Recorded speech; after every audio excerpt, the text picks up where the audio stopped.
بسم اللہ الرحمن الرحیم وَلَوْ أَنَّهُمْ إِذْ ظَلَمُوا أَنفُسَهُمْ، اگر انہم وہ لوگ اِذْ ظَلَمُوا جب ظلم کر بیٹھیں انفسہم اپنی جانوں پر جاؤکا آئیں تیرے پاس فاستغفر اللہ پس معافیاں مانگیں اللہ سے واستغفر لہم الرسول اور معافی مانگیں ان کے لیے الرسول رسول صلی اللہ علیہ وسلم لوجد اللہ تواب الرحیم البتہ پائیں گے اللہ کو بہت توبہ کرنے والا رحیمن رحم کرنے والا۔ یہ آیت ہے، اس سے اہل تشیع رضا خانی اور آج کل کے اہل بدعت نام نہاد للڑ دیوبندی اس آیت سے استدلال کرتے ہیں کہ نبی کریم صلی اللہ علیہ وسلم کی قبر انور پر جا کر آپ سے استشفاء کرنا، دعا کرنا یہ جائز ہے۔ دلیل کہتے ہیں دیکھو وَلَوْ أَنَّهُمْ إِذْ ظَلَمُوا أَنفُسَهُمْ جَاءُوكَ اگر وہ اپنی جانوں پر ظلم کریں اور آپ کے پاس آئیں، خود بھی اللہ سے استغفار کریں اور رسول کریم صلی اللہ علیہ وسلم بھی ان کے لیے اللہ سے استغفار کریں تو اللہ کو تواب رحیم پائیں گے۔ طرز استدلال یہ ہے کہ یہ حکم آپ کی زندگی کے ساتھ خاص نہیں، یہ حکم اب بھی موجود ہے، قیامت تک یہ حکم موجود رہے گا۔ اس کے ساتھ مثالہ لگانے کے لیے جس طرح اہل رفض کی عادت ہے کہ بات نام قرآن کا لیتے ہیں اور ساتھ کوئی نہ کوئی چپر روایت کی لگاتی ہے، یہی طریقہ تمام اہل بدعت کا ہے۔ پہلے آپ اس آیت کے لفظوں پر دیانتداری سے غور کرنا، ان کے دعوے کو مد نظر رکھتے ہوئے وہ کیا کہتی ہیں کہ اس آیت سے معلوم ہوتا ہے کہ آپ کی قبر پر جا کر دعا کروانا یہ جائز ہے۔ آپ ذرا دیکھ رہے ہیں، میں پڑھ رہا ہوں،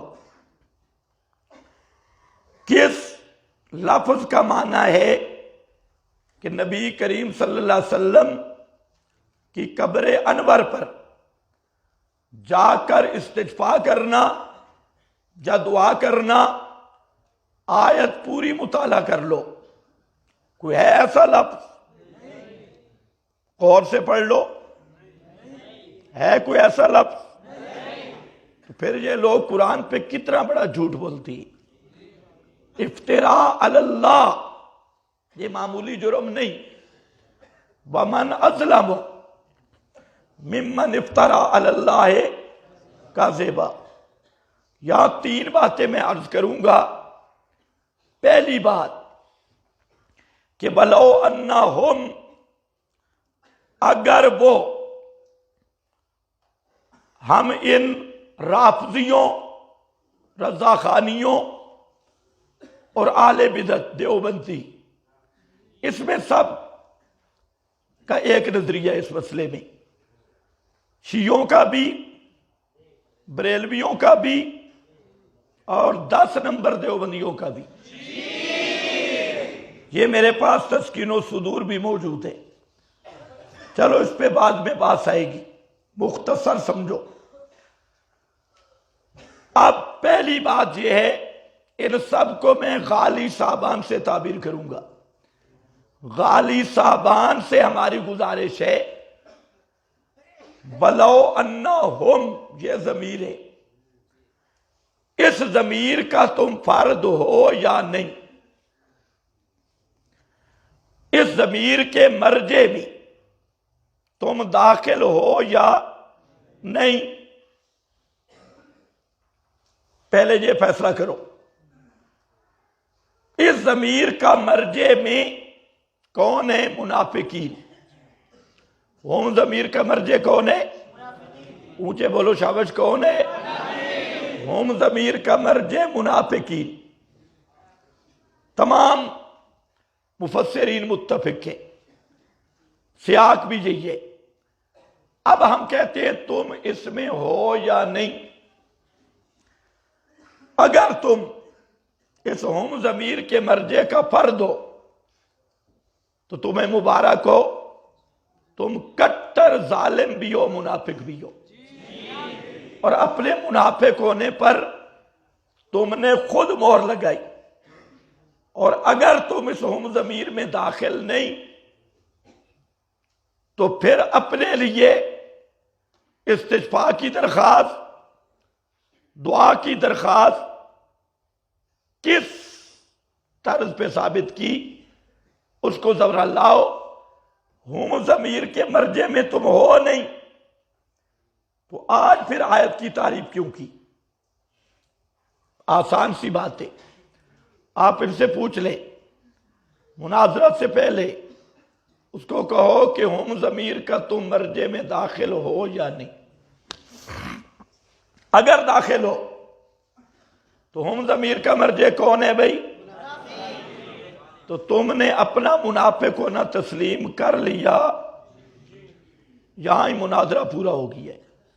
تم کٹر منافق ہو. اور اگر تم ہم ضمیر کا مرجع کا فرد نہیں تو اپنے لیے یہ کہنا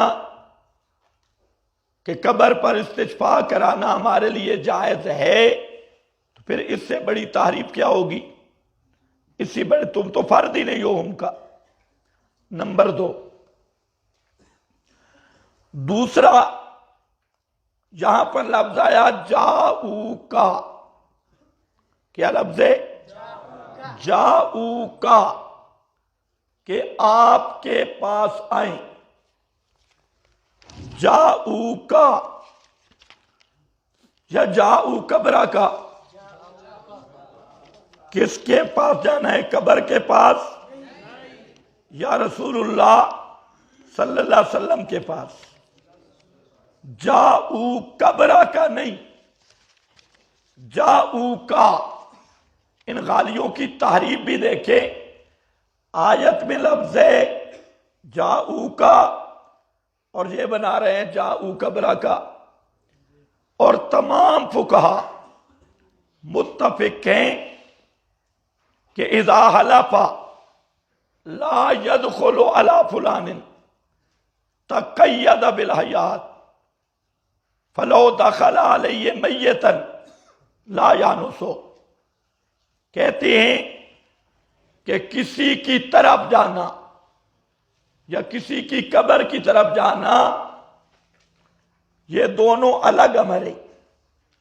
ایک آدمی قسم اٹھاتا ہے کہ میں فلاں آدمی کے پاس نہیں جاؤں گا اور وہ چلا جاتا ہے اس کی قبر پر، وہ حانس نہیں ہوگا. اس لیے کہ مجیت الی القبر اور چیز ہے، مجیت الی الشخص اور چیز ہے.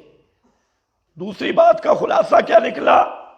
مجیت الی القبر چیزیں دیگر است اور چیز ہے، اور مجیت الی القبر اور چیز ہے. اور اس پر تمام فقہا متفق ہیں. تو اب آیت میں کیا ہے؟ جاؤ کا، تو غالیوں نے یہاں آیت کو بدلا اور لکھ مارا جاؤ قبرہ کا، آپ کی قبر پہ آئے۔ نمبر 3، اس آیت کے کسی لفظ میں جہاں نہیں کہ تم رسول کو استغفار کی عرض کرو،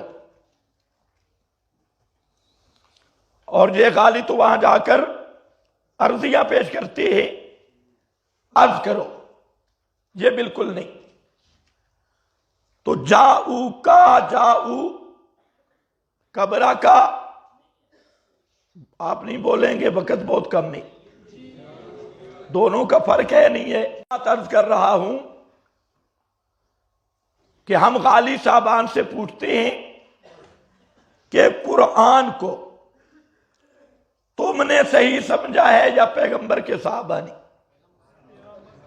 تابعین، تبع تابعین، ائمہ اربع، ان کے شاگرد، متقدمین، اور ہم غالی صاحبان کو پورے تحدی اور چیلنج کے ساتھ کہتی ہے کہ ایک صحابی لاؤ، ایک صحابی بسند صحیح، تابعی لاؤ بسند صحیح، جس کا یہ نظریہ ہو کہ اس آیت کا مطلب یہ بھی ہے کہ پیغمبر کی قبر پر جا کر استشفاء کی طلب کرنا، دعا کروانا۔ ایک صحابی سے بھی ثابت نہیں، پوری بات آپ پڑھ چکی ہے، تابعی سے بھی ثابت نہیں، ائمہ سے بھی ثابت۔ امام مالک کے ذمہ جھوٹ لگاتی کہ امام مالک نے کہا میرا جھوٹ اور بک بک۔ اس پر غالی ایک اعرابی کا واقعہ پیش کرتے ہیں۔ اعرابی آیا، وہ حضرت علی والی روایت، جس کو پیش کرنے کا طریقہ یہ ہے جی مفتی شفیع صاحب نے بھی لکھا ہے، فلانی تفسیر میں آیا، فلانی تفسیر میں آیا، اور پھر گھنٹوں پر مثالہ۔ صحابہ تو ہی زیادہ سمجھتے تھے مماتیوں سے، صحابہ نے اعتراض نہیں کیا، اور میں کہتا ہوں گدھا ثابت تو کرنا۔ وہ روایت علی، اعرابی آ گیا، یہ سارے غالی مرتے مر جائیں گے اور وہ علی والی روایت کو قیامت تک ثابت نہیں کر سکتے۔ اگر کسی غالی میں جرأت ہو تو اس کی سند صحیح لائے، اور جب سند صحیح نہیں تو پھر بک بک کرنی چھوڑ دے۔ رہ گیا مفتی شفیع، مفتی شفیع اور فلانا۔ مفتی شفیع سے بڑے اکابر کا میں نے حوالہ پیش کیا، شاہ اسحاق مفتی شفیع سے بڑے ہیں، حضرت گنگوئی مفتی شفیع سے بڑے ہیں، امام ابن تیمیہ مفتی شفیع سے بڑے ہیں، علامہ ابن عبدالہادی مفتی شفیع سے بڑے ہیں، علامہ عبد الماجد دریابادی مفتی شفیع سے بڑے ہیں، علامہ آلوسی مفتی شفیع سے بڑے ہیں، علامہ خیر الدین مفتی شفیع سے بڑے ہیں، علامہ بشیر الدین قنوجی مفتی شفیع سے بڑے ہیں، حافظ ابن القیم مفتی شفیع سے بڑے ہیں، بدر الدین بالی مفتی شفیع سے بڑے ہیں۔ یہ حضرات جن کو مولانا سرفراز نے بھی کہا کہ قبر پر استشفاء کو یہ حضرات صریح شرک سے تعبیر کرتی ہے، اور کہتے ہیں کہ یہ کیا ہے؟ صریح شرک ہے۔ اور علامہ آلوسی کی عبارت بدعت، علامہ ماجدی کی عبارت بدعت، تو خیر بدعت عام ہی۔ تو اب اسی معارف القرآن کو لے کر پھرنا، جیسے میں نے پہلے بھی کہا تھا کہ معارف القرآن کے 200 سے زائد مقام ایسے ہیں جو صاحب معارف القرآن کے اکابر کے مسلک اور تصریحات کے صریح خلاف ہیں۔ بات بالکل صاف ہو. تو اس لیے کوئی ہمیں یہ روب نہ دلاؤ معارف میں لکھا ہے، فلاں میں لکھا ہے، فلاں میں لکھا ہے. اگر جرت ہو تو اعرابی حضرت علی والی یہ روایت کہ اعرابی آپ کی قبر پہ آیا، اس نے یہ آیت پڑھی، اور اسی طرح عالمی مبلغ صاحب روتے ہیں، تو رونے سے تو مسئلہ حل نہیں ہوگا، اس کی سند ثابت کرنی ہوگی، ورنہ تم سے بڑا مفتری علی الرسول، مفتری علی اللہ کوئی نہیں. ایک بات. کتنے نمبر ہو گئے؟ 3. نمبر 4، اس کو ذرا خوب سننا مزے کے ساتھ. ان کا دار و مدار کیا ہے کہ یہ حکم اب بھی باقی ہے. توجہ ہے میری طرف؟ وہ پچھلے سارے بزرگ بولے یہ حکم عام ہے، اب بھی باقی ہے، وفات کے بعد بھی باقی ہے. اسی آیت کے ساتھ ذرا دیکھو، فلا وربک لا یؤمنون حتی یحکموک، تیرے رب کی قسم اس وقت تک یہ پکے کافر ہیں جب تک تجھ سے فیصلہ نہ کروائیں. فلا وربک لا یؤمنون حتی یحکموک، تیرے رب کی قسم. یہ کون قسم اٹھا رہا ہے؟ اللہ تعالی. اور اپنے پیغمبر کو مخاطب کر کے کہ میرے پیغمبر تیرے رب کی قسم لا یؤمنون، یہ پکے کافر ہیں، مومن نہیں. حتی یحکموک، حتیٰ کہ فیصلہ تجھ سے کروائیں. ہمارا سوال ہے، جاؤک کا حکم اب بھی باقی ہے، تو یحکموک کا حکم اب باقی کیوں نہیں؟ توجہ ہے؟ جاؤک کا حکم اب بھی باقی ہے، تو یحکموک کا حکم باقی ہونا چاہیے نہیں؟ اب ذرا خیال کرنا، اگر جاؤک کا حکم اب بھی باقی ہے تو یحکموک اس کا حکم اب بھی باقی ہے، تو جتنے للڑ حضرات کے مفتی ہیں، جتنے وہ مفتیوں سے فیصلے کرواتی ہیں اور سندیں مفتیوں کی اسانید تقسیم کرتے ہیں، یہ سب کے سب کافر ہیں اور منصوص کافر. کیوں؟ کہ پیغمبر سے جو فیصلہ نہ کروائے وہ کون بنتا ہے؟ کون بنتا ہے؟ اونچے بولو، کون بنتا ہے؟ یہ کس کا فتویٰ ہے؟ یہ قرآن کا فتویٰ ہے. اگر جاؤ کا حکم باقی، تو آج جہاں جہاں کوئی للڑ مفتی بیٹھا ہے اس وقت تک یہ پکا کافر رہے گا جب تک اپنی مفتیانہ پگڑی چھوڑ کر اپنے نزاعات مسائل کے فیصلے پیغمبر سے نہیں کروائیں گے. تو آج بھی فیصلہ کس سے کروانا ہوگا؟ پیغمبر کریم سے. آپ لگانا کڑکی میں، اس کو یہاں پر جھپیڑا دو اور آپ سمجھ بھی گئے یا نہیں؟ پیغمبر کے ہوتے ہوئے فاروق اعظم کو فیصل ماننے والا بھی واجب القتل ہوتا ہے. اس لیے فلا وربک لا یؤمنون حتی یحکموک، سب غالیوں کی چیلنج کرو. اگر جاؤک کا حکم باقی ہے تو اگلی آیت یحکموک کا بھی حکم باقی ہے، اور وہ آیت بتاتی ہے کہ جب تک رسول سے فیصلہ نہ کروائے تو وہ بندہ کیا ہوگا؟ اس آیت کے مطابق تمام غالی کافر ہیں. اب اپنا ایمان ثابت کریں. اور یہ فتویٰ ہمارا نہیں، قرآن کا فتویٰ ہے. یہ چوتھی بات۔ اسی طرح یہ ایسے جاہلوں کا ٹبر ہے، آدمی حیران ہوتا ہے۔ اللہ نے فرمایا یا ایھا النبی جاہد الکفار والمنافقین، ان سے پوچھو یہ حکم اب بھی باقی ہے؟ اے نبی جاہد الکفار، کافروں اور منافقوں سے جہاد کریں، تو اب کر رہے ہیں؟ بولو، یہ حکم بھی باقی ہے؟ کوئی لڑ کے باقی ہے؟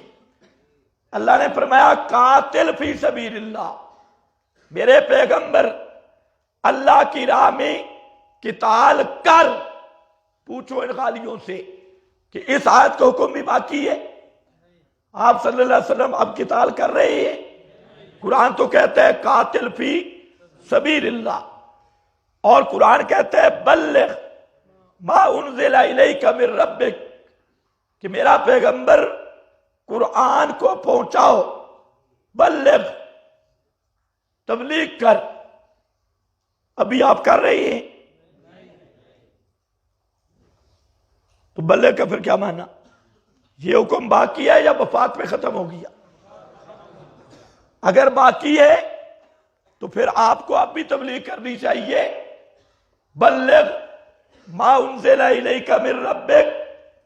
اور اس طرح کے اذا کنت فیہم فاقمت لہم الصلاۃ، جب آپ ان میں ہوں تو آپ خود نماز پڑھائیں۔ اب آپ پڑھا رہے ہیں؟ اس طرح کے سینکڑوں آکام، صرف ایک نہیں، جو آپ کو خطابات تھی۔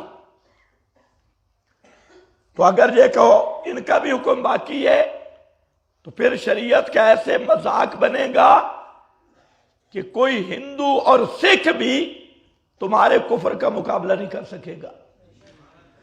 اس لیے جب قرآن نے کہہ دیا وَاعْبُدْ رَبَّكَ حَتَّى يَأْتِيَكَ الْيَقِينُ، کہ اوامر کا خطاب موت تک کے، جو بھی اوامر یا اعمال ہیں ان کا تعلق موت تک ہے۔ لا یکلف اللہ نفسا الا وسعها، موت پر عبادات، احکام، خطابات ساکت ہوتی ہیں، لیکن انہوں نے ایک آیت کو، حکم کو باقی رکھنے کے لیے سینکڑوں آیات کا انکار کیا۔ یا تم وجہ فرق بتاؤ کہ جاؤکا کا حکم اب بھی باقی ہے اور جو حق موکا کا حکم اب باقی نہیں۔ کرو ذرا فرق بیان، ہم دیکھیں۔ تو میں نے آپ کے سامنے 4 یہ چیزیں بیان کر دی مختصراً، باقی اس پر حضرت فاروق اعظم رضی اللہ تعالیٰ عنہ، بخاری میں حدیث ہے، اور حضرت معاویہ کے زمانے کا واقعہ وہ بھی موجود ہے۔ بخاری شریف میں یہ آ رہا ہے کہ حضرت فاروق اعظم کے زمانہ میں قحط پڑا۔ قحط میں حضرت فاروق اعظم نے سب صحابہ کو جمع کیا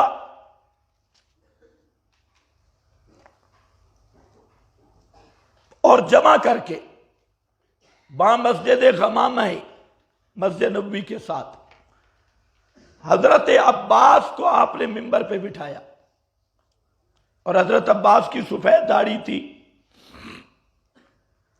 وہاں فاروق اعظم، سب صحابہ اکٹھے، آپ کی قبر انور قریب ہے، آج تو کئی دیواروں میں مستور ہے، اس وقت دیوار بھی صرف حجرہ کی تھی، آپ کی قبر موجود ہے۔ لیکن فاروق اعظم وہاں پر فرماتے ہیں اللہم انا کنا نتبسل الیکا بنبیکا۔ علامہ انور شاہ صاحب رحمت اللہ علیہ نے نتوسلو کا معنی نتوسلو بدعائے نبی کا، کہ یا اللہ جب نبی کریم علیہ السلام دنیا میں زندہ تھے ہم ان سے دعائیں کرواتے تھے، کننا نتوسلو، اور آج نتوسلو بام نبی کا، یہ وہ وسیلہ نہیں کہ ان کے وسیلے سے، یہ توسل بصورت دعائے، زندہ آدمی سے دعا کروانا، جیسے آپ مفصل بات پڑھ چکی ہیں۔ تو آج ہم تیرے نبی کے چچا حضرت عباس سے دعا کرواتی ہیں، حضرت عباس نے دعا کی اور اللہ نے موسلا دھار بارش عطا کی۔ اسی طرح حضرت معاویہ کے زمانہ میں واقعہ پیش آیا کات کا، تو یزید بن ابی سفیان اس سے دعا کروائی گئی۔ یہی وجہ ہے کہ امام اعظم امام ابو حنیفہ رحمت اللہ علیہ استسقاء کے لیے دعا کو پسند کرتی ہے کہ قبروں سے جا کے دعا کروانی ہے اور خود اللہ سے دعا مانگنی ہے۔ اب یہ واقعہ حضرت عمر کا، اس پر حافظ ابن القیم قصیدہ نونیہ، حافظ ابن تیمیہ اور بڑے بڑے حضرت شاہ ولی اللہ، بڑے بڑے حضرات نے اس پہ بحث کی، اور حافظ نے تو جہاں تک کہا، وہ قصیدہ میں آپ کو دکھا دوں گا، کہ اگر صحابہ کرام نبی کریم صلی اللہ علیہ وسلم کو قبر انور میں زندہ سمجھتے اور سمیع سمجھتے کہ آپ سنتے ہیں، تو کبھی بھی نبی کی قبر کو چھوڑ کر حضرت عباس سے دعا نہ کرواتے۔ دعا کس سے کرواتے؟ امام الانبیاء صلی اللہ علیہ وسلم سے، آپ سے دعا کرواتے، جیسے زندگی میں آپ سے دعا کرواتے تھے۔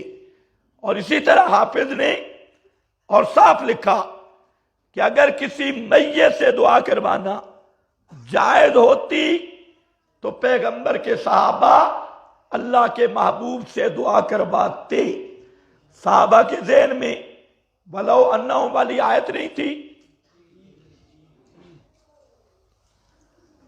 تو آخر کیا وجہ ہے جو آیت کا مفہوم صحابہ نے تو نہیں سمجھا اور بعد کے لڑین سمجھ رہے صحابہ کے مقابلہ میں؟ تو اس لیے یہ بخاری کی حدیث ہے۔ باقی جو دو روایتیں حکایت اعرابی اور وہ دوسرا حضرت عمر کے ذمہ جو لگائی خواب والی، بلال بن حارث کا نام لیا، اس کی پورا پوسٹ مارٹم پہلے بھی آ گیا اور بعد میں بھی آئے گا۔ تو اصل بات تو یہ ہے کہ عموم بلوہ میں خبر واحد حجت ہی نہیں۔ سب صحابہ کو دعائے مغفرت کی ضرورت تھی یا نہیں تھی؟ جی، دعائے مغفرت کی ضرورت کرواتے تھے دعائے مغفرت، کیونکہ یہ دعا توبہ استغفار یہ خود عبادتیں کرواتے تھے۔ لیکن آخر کیوں پیغمبر کریم سے موت کے بعد ابو بکر صدیق، فاروق اعظم، عثمان، علی، معاویہ، عشرہ مبشرہ، بیعت رضوان، صلح حدیبیہ، بدر، فتح مکہ سے پہلے بعد والے معروف صحابہ آخر وہ آپ کی قبر پہ جا کے دعا کراتے کیوں نہیں؟ تو عموم بلوہ میں اگر یہ بخاری مسلم میں بھی ہوتی تو عموم بلوہ میں حجت نہیں بنتی، کیونکہ یہ تو ہر ایک کو ضرورت ہے۔ لیکن یہ جو حیثم وغیرہ راوی ہے وہ زندیق وَتُّهِمَ بِالزِّنْدِ کا ابھی میں نے پہلے آپ کو بتا دیا، ایسے زندیق راویوں کی روایات، شاذ، آرابی، جٹ، امی، ان کے اقوال و افعال سے نہ عقیدہ ثابت ہوتا ہے اور نہ اصول شریعہ کو چھوڑنا جائز ہے۔ وآخر دعوانا ان الحمدللہ۔